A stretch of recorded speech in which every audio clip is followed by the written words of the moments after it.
감사합니다. 예, 오늘은 우리가 너무나 익히 잘 알고 있는 예수님께서 물로 포도주를 만들어내신 가나 혼인잔치집에 있었던 첫 번째 기적을 우리가 기억하고 이 말씀을 함께 나누게 됩니다. 물이 변하여 포도주 됐네. 우리 주일학교에서 부른 찬양이 있습니다. 물이 변하여 포도주 됐네. 그런데 이 가나 혼인잔치에서 있었던 물을 포도주로 만든 기적은 유독 요한복음에만 기록되어 있습니다. 그러니까 예수님의 제자들이 다 경험한 사건이지만 사도 요한만 오늘 본문 요한복음에서 기록을 하고 있습니다. 사도 요한은 요한복음을 기록하면서 이렇게 우리에게 소개해 줍니다. 예수께서 행하신 일이 이 외에도 많으니 낱낱이 기록된다면 이 세상이라도 이 기록된 책을 두기에 부족할 줄 아노라. 그러니까 요한복음을 기록한 사도 요한이 요한복음에 기록된 말씀 외에도 수많은 사건들이 있었는데 그 사건들을 다 기록을 했다면 그 책을 이 세상에 두기에도 부족할 줄 안다. 그 말은 가장법이기는 하지만 예수님이 행하신 표적이 예수님이 행하신 일이 너무너무 많다.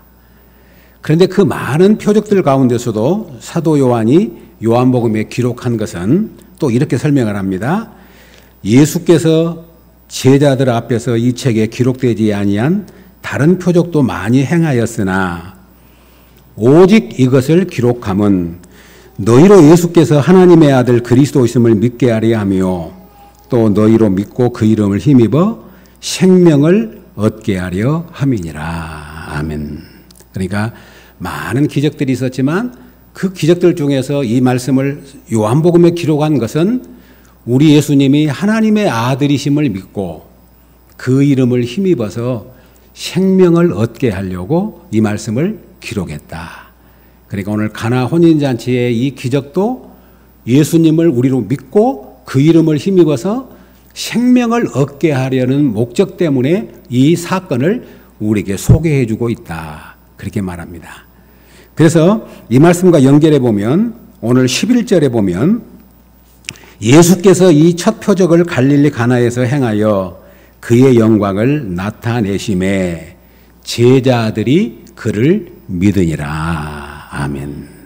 그러니까 우리 예수님이 이 가나 혼인잔치의 사건은 예수님의 사역의 초기에 이루어진 사건으로 우리가 짐작할 수 있는데 이 표적을 통해서 제자들이 보고 우리 예수님은 평범한 분이 아니구나. 우리 예수님은 이런 기적을 행할 수 있는 하나님의 아들이시구나 하고 예수님을 믿게 되었다. 그렇게 말씀을 합니다. 그러니까 오늘 이 가나 혼인잔치의 사건을 사도 요한이 기록한 첫 번째 이유는 우리로 그 이름을 믿고 그 예수님의 이름을 힘입어서 생명을 영생을 얻게 하려고 이 말씀을 기록해 주셨다고 하는 겁니다. 그리고 또 하나는 우리가 이 말씀을 사도 요한만이 독특하게 기록한 이유가 뭘까? 그것은 사도 요한에게 있어서는 엄청난 인생의 전환점이 된 것을 우리로 하여금 생각해 볼 수 있습니다. 왜냐하면 요한복음 1장 바로 앞에 있는 내용을 보면 잠깐 같은 성경에 있으니까 한번 보시렵니까? 그 요한복음 1장 35절에 보면 이 말씀이 나옵니다. 또 이튿날 요한이 자기 제자 중 두 사람과 함께 섰다가 여기 요한은 누구냐면 세례 요한을 말합니다. 세례 요한이 자기 제자 중 두 사람과 함께 섰다가 예수께서 거니심을 보고 말하되 보라 하나님의 어린 양이로다. 두 제자가 그의 말을 듣고 예수를 따르거늘 예수께서 돌이켜 그 따르는 것을 보시고 물어 이르되 무엇을 구하느냐 이르되 납비여 어디 계시오니까 하니 납비는 번역하면 선생이라. 예수께서 이르시되 와서 보라. 그러므로 그들이 가서 계신 데를 보고 그날 함께 거닐 때에 10시쯤 되었더라. 요한의 말을 듣고 예수를 따르는 두 사람 중에 하나는 시몬 베드로의 형제 안드레라.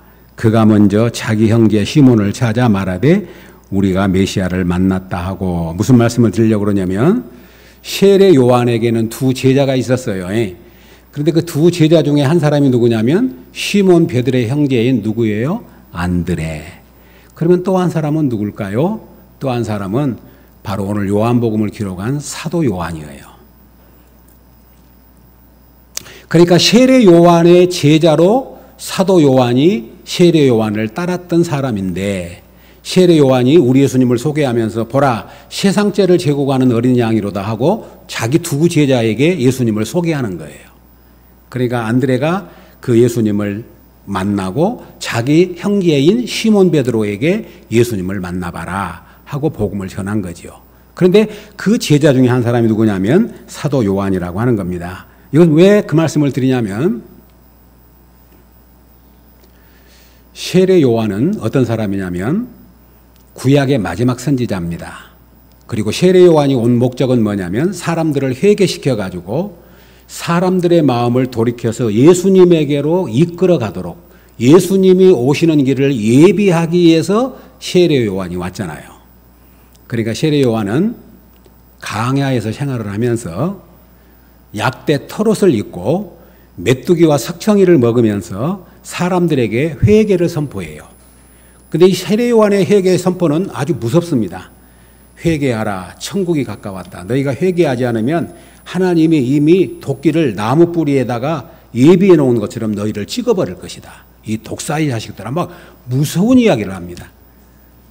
그러니까 세례 요한의 영성은 뭐냐면 엄격하고 그리고 금욕적이고 강야 생활하면서 정상적인 음식도 안 먹고 석청을 먹었다는 말은 그 야생에서 난 꿀을 먹으면서 살았다는 거예요.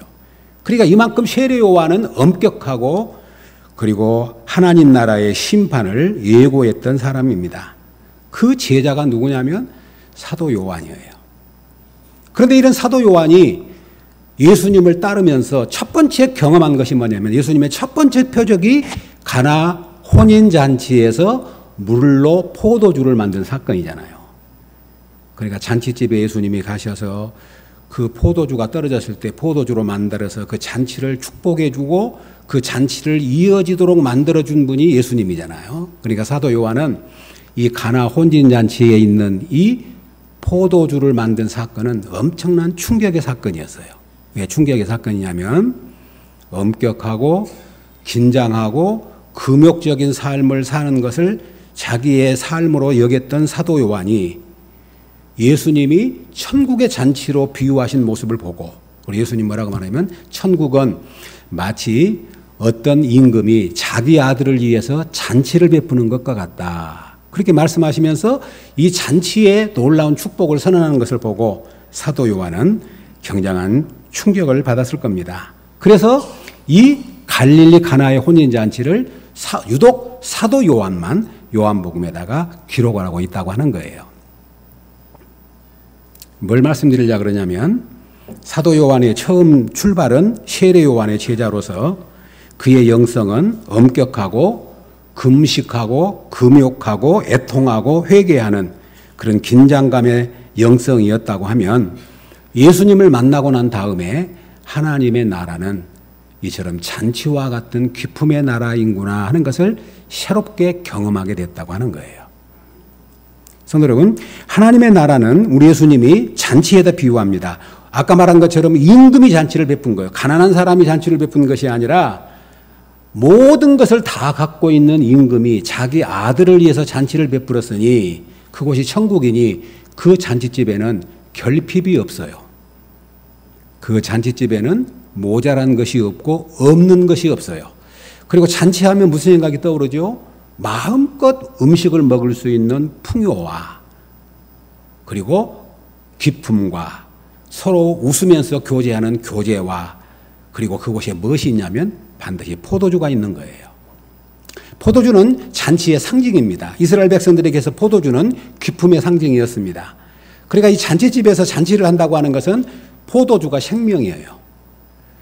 그런데 뜻하지 않게 이 포도주가 그 잔치집에서 떨어져 버린 겁니다. 그런데 예수님이 그 포도주를 물로 포도주를 만들어서 제공했을 뿐만 아니라 그 잔치가 이어지도록 하시고 하나님 나라는 이처럼 기쁨의 나라라고 하는 사실을 그들에게 알린 겁니다. 사도 요한은 이런 계기를 통해서 그의 영성이 기쁨의 영성으로 사랑의 영성으로 변화되었다는 사실을 짐작해 볼 수 있어요. 원래 사도 요한은 잘 아신 대로 세베대의 아들로 그의 요한과 이제 야고보였잖아요. 야고보. 그 두 사람을 별명이 뭐냐면 보아너게예요. 보아너게란 말은 우레의 아들이에요. 성질이 얼마나 급하고 오늘날로 말하면 성질이 개떡 같았어요. 누가요? 사도 요한이. 그런데 이런 사도 요한이 예수님을 만나고 나서 가장 사랑의 사도로 변화됩니다. 사랑의 사도로. 그러니까 오늘 이 포도의 잔치의 비유를 통해서 우리가 먼저 기억할 수 있는 것은 뭐냐면 우리의 영성을 생각해 보셔야 돼요. 세례 요한의 영성도 좋은 영성입니다. 하나님 말씀을 들을 때 애통하고 회개하고 누가 잘못한 거 있으면 내가 대신 금식하고 하나님의 심판을 생각하면서 두려워하고 그것도 나쁜 영성은 아니에요. 그러나 예수 그리스도를 통해서 주시는 영성은 거기에 머물지 아니하고 기쁨과 감격과 즐거움과 소망과 찬양의 영성이라는 사실을 잊지 마시기를 주의 이름으로 축복합니다. 그래서 이 영성을 받아들이지 못한 청중들을 향해서 예수님이 말합니다. 너희가 세례 요한이 와서 애곡을 해도 가슴을 치지 않고 내가 와서 피리를 불어도 너희는 춤을 추지 않는다. 그 말이 무슨 말이냐면 세례 요한이 회개하라고 가슴을 그렇게 무서운 심판의 말을 해도 가슴을 치지 않고 내가 하나님 나라의 영광과 비밀을 가지고 와서 그 경이로움을 하나님 나라의 영광을 너에게 보여줘도 피리를 불어도 너희는 춤을 추지 않는다. 그들의 무감각하고 무심한 영성에 대해서 주님이 책망했던 것을 봅니다. 그렇다면 오늘 이제 우리 사랑하는 성도님들에게 이 말씀을 통해서 잠깐 교훈을 받고자 하는 것은 우리의 영성은 어떠한가 하는 거예요. 우리 사람도 영성이 있습니다. 영성의 색깔이 있어요. 성도님들, 여러분의 신앙의 색깔은 어떤 색깔이신가요? 세례 요한처럼 금식하고 애통하고 하나님 앞에 기도할 때도 늘 눈물로 기도하고 그렇게 하신가요? 그것이 나쁘단 말은 아니었습니다. 거기서 머물지 않고 우리의 신앙의 영성이 밝고 기쁘고 소망으로 가득하고 하나님 나라에 대한 소망과 찬양으로 가득하고 포도주의 기쁨으로 충만한 우리의 영성인가 하는 거예요. 바라옵는 것은 우리의 영성이 밝고 경이로운 영성으로 더 나아갈 수 있기를 주님의 이름으로 축복합니다. 이것이 오늘 이 포도의 잔치를 통해서 우리에게 주시고자 하는 놀라운 교훈인 거지요. 사랑하는 여러분, 잊지 말 것은 우리의 가정도 분위기가 있습니다. 신앙의 가정은 밝아야 합니다. 교회 분위기도 있습니다. 교회 분위기도 성령으로 충만한 교회는 밝고 기쁘고 즐거움이 넘칩니다. 어느 교회 가서 예배를 드려보면 그 영성이 느껴져요. 찬송가도 테이프가 늘어진 것처럼 쫙 늘어지게 하고 기도도 맨날 기도가 뭐냐면 뭣도 잘못했습니다. 뭣도 잘못했습니다. 뭣도 잘못했어도 안 고치고 또 반복하고 또 반복하고 하나님이 원하지 않네요. 우리 자녀를 생각해 보십시오. 자녀가 엄마 아빠한테 와가지고 엄마 어저께도 용돈 준 거 뭐 사먹고 뭐 사먹고 그래서 그러지 마 앞으로. 예 알았어요. 또 그때 나와가지고 오늘 용돈 준 것도 뭐하고 또 하고 뭐 안 바꿔주면서 반복해서 말하는 것 지겨워요. 신앙생활 하신 분들도 우리 교회 성도는 그런 분들이 없지만 기도할 때도 똑같은 반복. 어제도 뭘 잘못했고 오늘 또 뭘 잘못했고 내일 또 뭐 잘못할 것이고 하나님이 원하지 않는 거예요. 우리가 기도할 때 성도 여러분, 하나님이 나 안에서 부족하지만 이렇게 은혜 베푸셔서 이것도 이겼고 이것도 이겼고 이렇게 살게 하셨고 연약하지만 넘어지지 않게 하셨고 승리하게 하셨고 나로 하여금 감사하게 하셨고 지난 한 주간 동안도 하나님의 은혜 가운데 이런 열매를 맺게 하시니 감사합니다. 그렇게 고백할 수 있기를 주의 이름으로 축복합니다. 하나님은 가장 기뻐하시는 기도가 뭔지 아십니까? 감사와 찬송의 기도예요. 아멘이죠? 우리가 살아가면서 세상을 살다 보면 힘들고 어려우니까 처음에는 애통으로 기도해요. 그런데 모든 시편을 읽어보면 애통이 무엇으로 바뀌냐면 찬양으로 바뀌는 거예요. 우리의 찬송도 거기에 감격과 감사와 은혜를 담아서 찬양을 드리는 것입니다. 그래서 우리의 영성이 첫 번째 우리가 오늘 말씀을 통해서 나누고자 하는 것이 뭐냐면 우리의 영성이 밝고 경이롭고 그리고 기쁨으로 충만한 영성이 될 수 있기를 주님의 이름으로 축복합니다. 늘 반복에 말하잖아요. 그리스도의 영성이 뭐냐? 기쁨이다. 그리스도의 영성이 뭐냐? 감사다. 그리스도의 영성이 뭐냐면 감격이다. 사실 지난주에도 말씀을 전했는데 그 뜻이 다 전달되지 못한 것 같은 아쉬움이 있는데 여호와 하나님의 인자하심과 우리 인생에게 베푸신 기적으로 말미암아 여호와 하나님을 찬송합니다. 이것이 반복해서 나오잖아요. 여호와 하나님의 인자하심과 우리 인생에게 베푸신 기적으로 말미암아 여호와 하나님을 찬송합니다. 그래서 우리 인생을 가만히 생각해 보면 고난도 있고 역경도 있고 어려움도 있지만 그 인생 속에는 언제나 하나님의 선하심과 하나님의 인자하신 손길이 있고 동시에 거기에는 하나님이 늘 우리를 베푸시는 기적의 역사가 있다는 사실을 잊지 마시기를 주의 이름으로 축복합니다.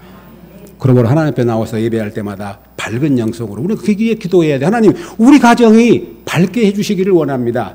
우리 교회 분위기가 밝아질 수 있기를 원합니다. 내가 가는 곳마다 밝은 영성으로 다른 사람에게 기쁨을 전달하는 신앙의 삶이 될 수 있기를 원합니다. 그것이 이 예수님이 기적을 베푸시는 가나 혼인잔치집 가서 떨어진 포도주를 만들어가지고 그곳에 기쁨을 주심으로 말미암아 내가 너희에게 이 기쁨을 주기 위해서 왔다. 하나님 나라가 뭐냐? 잔치집이다.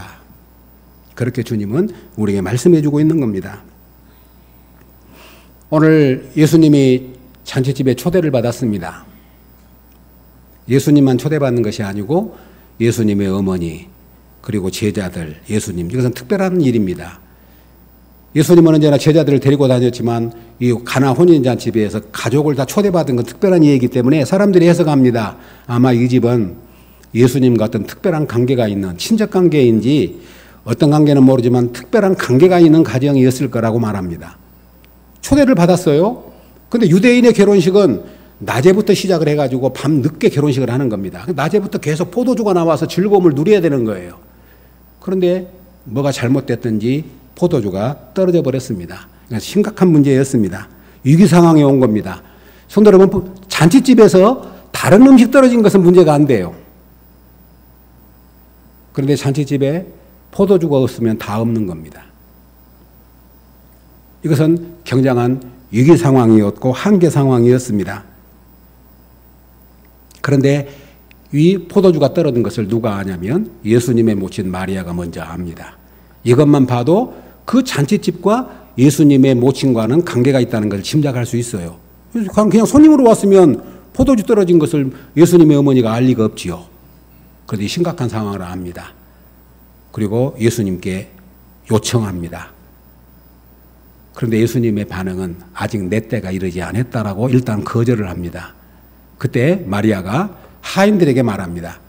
예수께서 어떤 말씀을 하시든지 너희는 그대로 순종해라. 어떤 말씀을 하시든지 그대로 따라라. 무엇을 의미합니까? 마리아는 비록 육신의 아들이지만 이미 잉태될 때부터서 성령의 감동하심으로 우리 예수님이 하나님의 아들이라고 하는 것을 수태고지를 받았어요. 그러니까 이 마리아는 우리 예수님이 하시면, 우리 예수님이 원하시면, 예수님께 맡겨드리면 예수님이 그 문제까지도 해결할 수 있다는 분명한 믿음이 있었음을 압니다. 그래서 마리아가 예수님께 요청했고, 그리고 그곳에 있는 하인들에게 명령했던 거예요.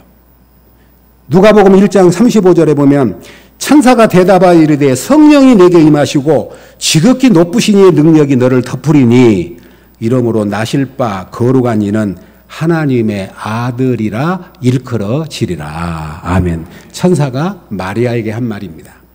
그러니까 이 마리아는 예수님이 하나님의 아들이신 것을 알고 있었어요. 그리고 그분이 원하시면 이런 놀라운 위기 상황을 해결할 수 있는 분이라고 믿었죠. 그래서 하인들에게 예수께서 무슨 말씀을 하든지 그대로 하라고 그들에게 말한 겁니다. 성도 여러분, 여기서 우리가 신앙생활이 뭐냐면, 성도 여러분, 신앙생활이 뭐냐면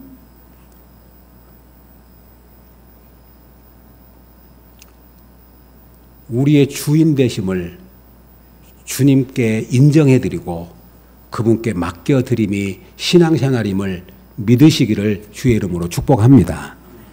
좋은 일이든 나쁜 일이든 어려운 일이든 내가 할 수 있는 일이든 없는 일이든 나의 주인 되심을 주께 고백하는 것, 이것이 얼마나 중요한지 몰라요. 나의 문제를 주님께 가져가는 겁니다. 마리아는 비록 자기가 어머니이지만 그 문제를 예수님께 온전히 맡겨드려요. 주권을 맡겨드려요. 왜? 그분이 하나님의 아들이시기 때문이에요. 우리는 신앙생활 한다고 하면서도 가만히 우리 자신들을 보면 내가 다 해결하고 내가 다 책임져야 되고 내가 다 걱정하고 주님이 주인이라는 사실을 인정해드리고 싶지 않는 거예요. 언제만 주님을 인정하냐면 다급할 때만, 급할 때만, 특별할 때만. 아닙니다. 주님이 나의 주인 되심을 온전히 의탁해 드리는 것이 믿음인 줄로 믿습니다. 그래서 마리아는 예수님께 그 문제를 주님의 문제로 돌려드려요.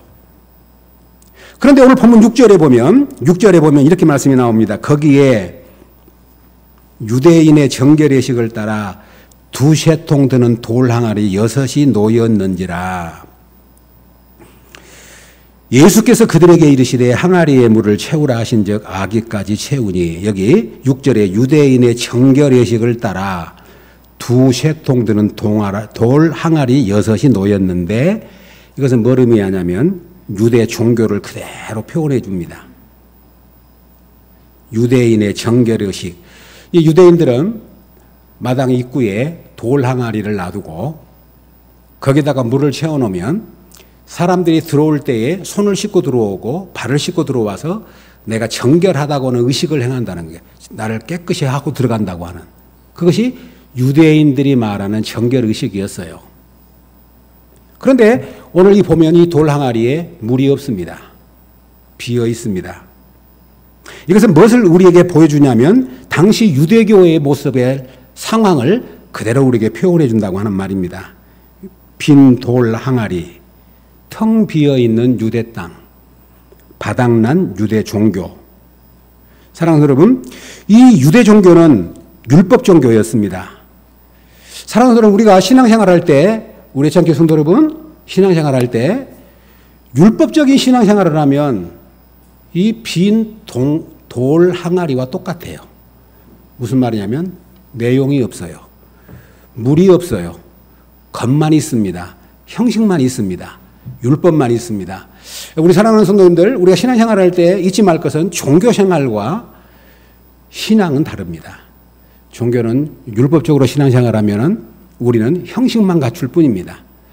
오늘도 함께 나와 예배드리면서 성도 여러분, 말씀을 들을 때에도 하나님의 말씀이 들려오지 않고 내 영혼이 식어져 있으면 하나님의 은혜가 전달되지 않잖아요. 그러니까 이 돌 항아리에 비어 있는 것처럼 당시 유대 종교가 그랬습니다. 종교에 빠지게 되면 처음에는 자기 열심으로 하지만 나중에는 자기 힘으로 하기 때문에 지칩니다. 그리고 안 되니까 겉만 포장합니다. 믿는 채, 기도한 채, 성경 본 채, 예배 드리는 채. 그러지만 성령의 능력에 사로잡히면 형식만 남는 것이 아니라 거기에 하나님의 은혜가 채워지면 우리의 신앙생활이 기쁨과 감격과 능력과 하나님이 공급하시는 능력으로 충만하게 될 줄로 믿습니다. 그러니까 이 빈 돌 항아리는 당시 유대 종교와 같았는데 우리 주님이 그곳에 물을 채워라. 하인들이 물을 떠다가 아귀까지 채웠다라고 말합니다.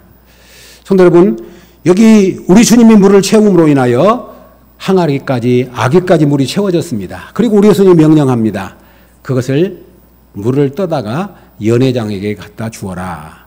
그런데 여기 참 놀랍잖아요. 하인들이 물을 채웠어요. 그런데 하인들에게 물을 떠다가 포도주를 가져다가 연회장에 주라고 그럴 때 하인들은 의심했을 겁니다. 물을 채웠는데 포도주가 아닌데 왜 포도주가 아닌 것을 연회장에 갖다 주라고 했을까? 그런데 이미 예수님의 모친 마리아가 예수님이 무슨 말씀을 하든지 그대로 하라고 명령했습니다.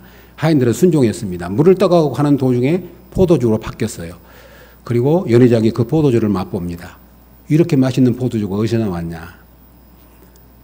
다른 집에 가면 사람들은 좋은 포도주를 냈다가 다 사람들이 술에 취하고 나면 나쁜 포도주를 내는데 이렇게 좋은 포도주를 지금까지 두었냐? 신랑에게 연회장이 이야기했다. 오늘 본문 그렇게 말합니다.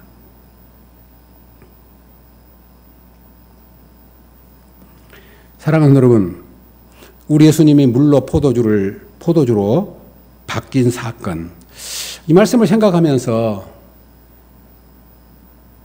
사랑하는 여러분, 예수님 믿어서 물이 포도주로 변한 것처럼 내면의 변화를 경험해 보지 않으셨습니까? 예수님을 믿고 나서 나는 이것이 물이었는데 지금 와서 생각해 보니까 포도주가 됐네, 그런 고백할 수 있는 간증은 없으십니까?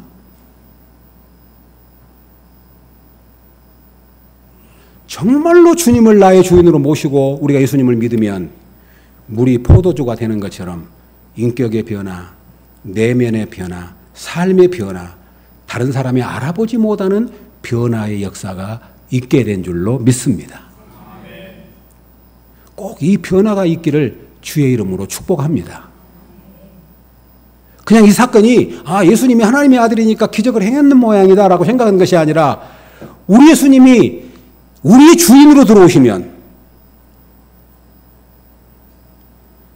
우리에게는 물이 포도주로 된 것처럼 놀라운 기적의 역사가, 변화의 역사가 우리에게 일어나는 역사가 뭐냐면 그것이 신앙이에요. 그것이 성령의 역사인 줄로 믿습니다. 그래서 성경은 말하잖아요. 누구든지 그리스도 안에 있으면 새로운 피조물이라. 이전 것은 지나갔으니 보라 새 것이 되었도다.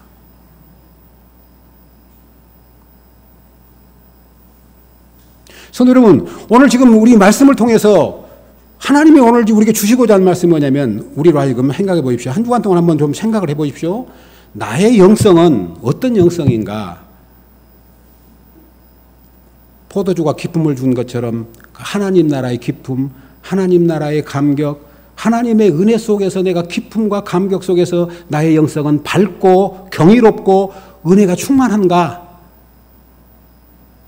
나는 물과 같은 그런 아무 의미 없는 나의 삶이었는데 주님이 나의 주인 되심으로 말미암아 물이 포도주가 된 것처럼 내가 변화된 나의 삶의 모습은 없는가? 그것이 있다면 주님 앞에 그것을 고백할 수 있는 은혜가 있기를 주님의 이름으로 축복합니다. 마지막으로 한 가지만 더 말씀을 나누려고 합니다. 항아리에 물을 채우라. 그랬는데 물을 어디까지 채우냐면 물을 떠다 채우는 일이 쉬운 일이 아닌데 아기까지 채웠다. 이것도 깊은 뜻이 있지요. 아기. 입구까지 가득가득 물을 채웠다는 말입니다. 이것은 무엇을 의미하냐면 우리 하나님의 풍성하심과 우리 하나님의 충만하심을 우리에게 말씀해 주고 있습니다. 성도 여러분, 우리 하나님은 밑바닥만 채우신 분이 아닙니다.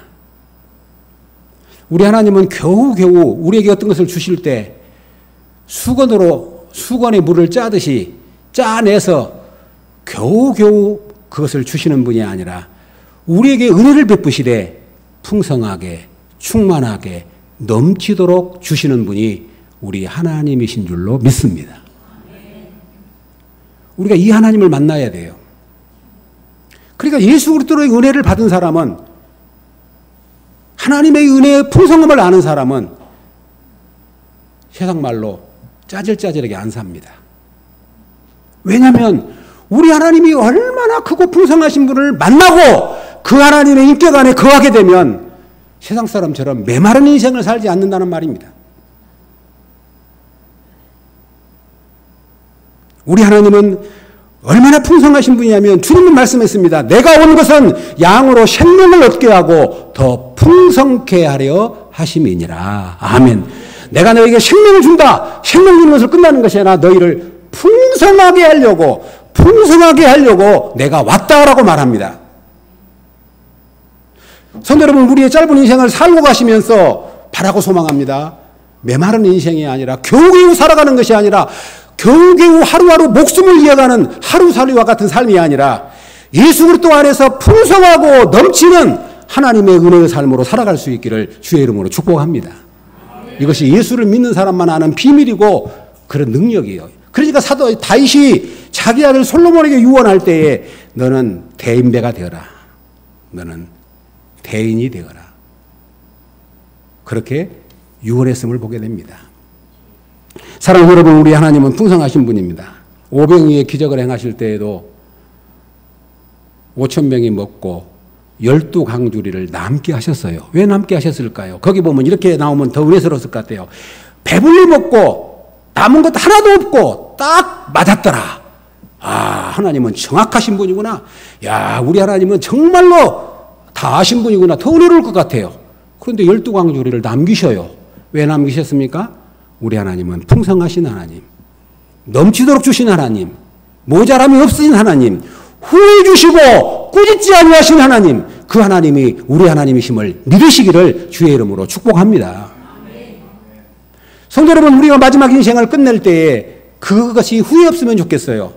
하나님, 너무 메마르게 살았습니다. 내가 봐도 너무 짜질하게 살았습니다. 그런 후회 없이 하나님, 뒤돌아보니까 부족한 건 많았지만 넘치네요. 풍성했네요. 감사했습니다. 내가 뭔데 하나님 이렇게 나의 삶을 복 주셨습니까? 다윗이 고백합니다. 내 잔이 넘치나이다. 내 잔이 넘치나이다. 내 잔이 넘치나이다. 이 축복이 오늘 우리 가족들에게 임할 수 있기를 주의 이름으로 축복합니다. 내 잔이 넘치나이다. 베드로가 물고기를 잡았습니다. 베드로에게 말합니다. 바다 깊은 데 가서 그물을 던져라. 밤새도록 못 잡았는데 못 잡았습니다. 바다 깊은 데로 가서 그물을 던져라. 순종해서 바물을 던졌더니 성경의 표현대로 말하면 그물이 찢어지더라 그랬어요. 그물이 찢어져요. 나 그것도 이해가 안 됐어요. 아니, 하나님 군다고 너무 많이 줘가지고 저거 그물 찢어지면 어쩝니까? 다른 동료를 불러가지고 함께 걷어 올려요. 그물이 찢어질 정도로 하나님의 풍성함을 이야기한 겁니다. 성도 여러분, 우리 하나님 참으로 놀라우신 분이에요. 우리가 지금 이제 곧 벼가 익어가고 있는데, 이제 벼가 익어가고 있는데, 벼를 한번 가만히 보시면 그 벼 다 나왔는데 그 수십 개 열리고 그것이 넘쳐가지고 고개를 숙이고 떨어질 정도로 열리게 만들게 하신 분이 누구지요? 예, 대답 안 하셔도 됩니다. 밭에 가서 고구마를 캐면 뿌리채, 넝글채, 감자를 캐면 감자 넝글, 땅콩을 깨면 땅콩이 한번 내가 그 친구 목사님 댁에 가서 한번 팽걸 봤는데 이 땅콩이 와 그렇게 열리는 거 처음 봤습니다. 이게 수백 개가 열려요. 수백 개가 열려. 그것이 뭐냐면 하나님의 풍성함이에요. 그러니까 이 땅이 유지되고 이 땅이 아무리 자연재해로 인해서 그렇게 많은 어려움이 있어도 이 땅이 존속된 이유는 우리 하나님의 풍성함 때문인 줄로 믿습니다. 지난주입니다. 목사님이 갑자기 강양에 있는 목사님 전화가 왔어요. 목사님 점심 먹었어요? 아니요. 지금 11시나 했는데 아직 안 먹었습니다. 뭐 약속 있습니까? 없어요. 사모님하고 올라오시오. 뭔 일이요? 아, 우리 형님이 민어를 보냈는데 지금 민어 끓이고 있으니까 올라오시오. 갔더니 몇 분을 또 오시라고 갔더라고요. 그래서 이제 민어가 이렇게 큰 민어를 갖고 와가지고 떠서 이제 먹고 알이 있는데 알을 삶았는데 알이 막 이래요. 그러니까 우리가 하는 말이 야, 이 알 좀 봐라. 이게 수천 마리 막 아니요. 수천 마리가 아니라 뭐 아무튼 어근대근네 어근 막 그러면서 먹었거든요. 하나님의 민어 한 마리 속에 알을 갖다가 셀 수 없을 만큼. 사랑하는 성도 여러분, 사도 바울은 우리 하나님을 이렇게 고백합니다. 나의 하나님이 그리스도 예수 안에서 영광 가운데 그 풍성한 대로 너희 모든 쓸 것을 채우시리라. 아멘. 하나님이 채우시는데 어떻게 하냐면 그 풍성한 대로 하나님의 예수 그리스도의 영광 가운데서 그 풍성한 대로 너희를 채우시리라. 오늘 이 약속의 말씀이 우리에게 임할 수 있기를 주의 이름으로 축복합니다. 참 은혜가 되는 말씀이 뭐냐면 오늘 10절입니다. 10절 한번 읽겠습니다. 10절 시작. 말하되 사람마다 먼저 좋은 포도주를 내고 취한 후에 낮은 것을 내거늘 그대는 지금까지 좋은 포도주를 두었도다 하니라. 아멘. 세상 나라는 좋은 것으로 시작해서 나쁜 것으로 끝납니다. 그러나 하나님의 나라는 좋은 것으로 시작해서 더 좋은 것으로 끝날 줄로 믿습니다. 이것이 하나님의 은혜잖아요. 더 좋은 포도주. 사랑하는 성도 여러분, 더 잘 되는 은혜가 있기를 주의 이름으로 축복합니다. 더 큰 믿음으로 하나님의 은혜 가운데 설 수 있기를 원합니다. 하나님께서 저에게 주시는 기도 제목이 있습니다. 끝이 좋은 인생으로 살게 해 주십시오 하는 기도를 어느 날 주셔서 가지고 지금 그런 기도를 드린 지가 몇 년 더 됐어요. 끝이 좋은 인생으로 살게 해 주십시오. 가만히 생각하니까 이 기도 속에 다 들었더라고요. 그래서 걱정 안 합니다. 건강도 노년도 하나님 끝이 좋은 인생으로 살게 해 주십시오. 얼마나 좋은 기도인지 몰라요. 성도님은 저와 여러분의 삶이 지금보다도 나중에 더 좋은 은혜가 있기를 주의 이름으로 축복합니다. 끝이 좋은 인생으로 하나님이 복 주시기를 주의 이름으로 축복합니다. 우리 주님은 그런 분이에요. 포도주를 만들 때 전에 좋은 포도주보다 비슷하다든지 못되게 만든 것이 아니라 더 좋은 포도주를 만들어가지고 연회장이 아니 다른 사람들은 다 처음에 좋은 것 나와가지고 나중에 술 좀 취하면 나쁜 것이 나오는데 어떻게 이 집에는 이 좋은 포도주가 어디서 났냐 모르니까 누가 하신 걸 모르니까 주님이 하신 걸 모르니까. 사랑하는 여러분, 여기까지 믿음으로 잘 살아오셨습니다. 승리하셨습니다. 그리고 믿음으로 인내해 오셨습니다. 남은 생에 더 좋은 포도주처럼 풍성하고 아름다운 은혜가 주님의 하나님 나라가 잔치집인 것처럼 우리 성도들의 삶 속에 늘 밝고 경이롭고 하나님의 은혜가 풍성하도록 임할 수 있기를 주님의 이름으로 축복합니다. 아멘.